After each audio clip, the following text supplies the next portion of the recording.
রুদ্রাক্ষমালা আমরা প্রত্যেক সনাতনী কমবেশি হাতে বা গলায় ধারণ করি।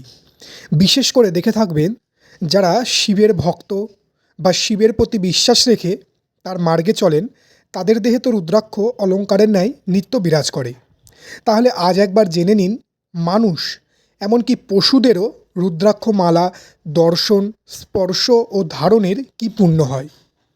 রুদ্রাক্ষমালার অদ্বিতীয় মহিমা সম্পর্কে শাস্ত্রে বলা হয়েছে, ইয়া মন্ত্র সংযুতং ভক্তিয়া রুদ্রাক্ষং ধারয়েন্নরঃ স রুদ্রলোকমাপ্নৌতি সত্যং নস্তত্র সংশয়ঃ পাশবোপি यदि धित्वा रुद्राक्षं शङ्करं प्रियं रुद्रलोकं प्रयन्तेभ्यो किं पुनर्मानवनरः कंठे रुद्राक्षमलं यो म्रियते शापदोऽपि वा स मुक्तिमधिगच्छत् किं पुनर्भक्तिमान्नरः भवेना भावतो वापि रुद्राक्षस्य तुधारणं नरं नयति रुद्रस्य लोकं नत्र विचारणः दर्शनेनेन्द्र तं याति स्पर्शने ब्रह्म तं व्रजेत् धारणात् विष्णु तं याति रुद्राक्षं परं वंशुभं शिवकवच संयुक्तं मन्त्रपेतं शुद्धं यपेत् यदि साक्षात् रुद्रो भवे জীব নাত্র কিঞ্চিৎ সংশয়ঃ।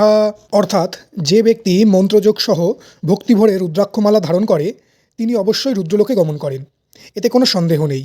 এমনকি পশুরাও যদি শঙ্করের প্রিয় এই রুদ্রাক্ষ ধারণ করে তবে তারাও রুদ্রলোকে যায়, তাহলে মানুষ তো অবশ্যই যাবে। কুকুর বা অন্য পশু যদি গলায় রুদ্রাক্ষ পরে মৃত্যুবরণ করে সে পশুজনী থেকে মুক্তি লাভ করে, আর ভক্তিমান মানুষের কথা তো বলাই বাহুল্য। ইচ্ছায় বা অনিচ্ছাতেও রুদ্রাক্ষ ধারণ করলে তা মানুষকে রুদ্রলোকে নিয়ে যায়, এতেও কোনো সন্দেহ নেই। যে কোনো জীব রুদ্রাক্ষ দর্শনে ইন্দ্রত্ব, স্পর্শে ব্রহ্মত্ব, ধারণ করলে বিষ্ণুত্ব লাভ করে। এটি পরম শুভ ও মহাপুণ্যবর্ধনকারী। আর যদি রুদ্রাক্ষমালাকে শিবকবচ দ্বারা অভিমন্ত্রিত করে শুদ্ধ চিত্তে তাতে মন্ত্র জপ করে তবে সেই জপকারী জীব স্বয়ং রুদ্রতুল্য হয়ে যায়, এতেও বিন্দুমাত্র সংশয় নেই। সুতরাং মানুষ তো মানুষ, কুকুর আদি অন্যান্য কোনো পশুও যদি রুদ্রাক্ষমালা দর্শন, স্পর্শ, ধারণ বা তাতে জপও করে তাহলে তারা ইন্দ্র, ব্রহ্মা, বিষ্ণু ও রুদ্রস্বরূপ লাভ করে সংসার বন্ধন থেকে মুক্তি পেয়ে যায়। তাই রুদ্রনাথ শৈবজী রুদ্রাক্ষের মহিমা বর্ণন করতে গিয়ে তার কাব্যিক পদ্যছন্দে বলছেন, করিলে একটি রুদ্রাক্ষমালা পরিধান হয় জীবনের সকল সমস্যার সমাধান।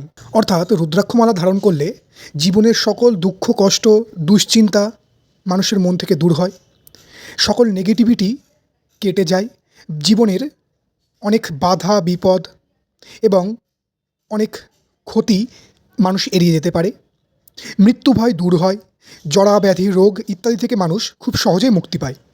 জীবনে এক দৈব শক্তি, পজিটিভনেসের উদয় হয়।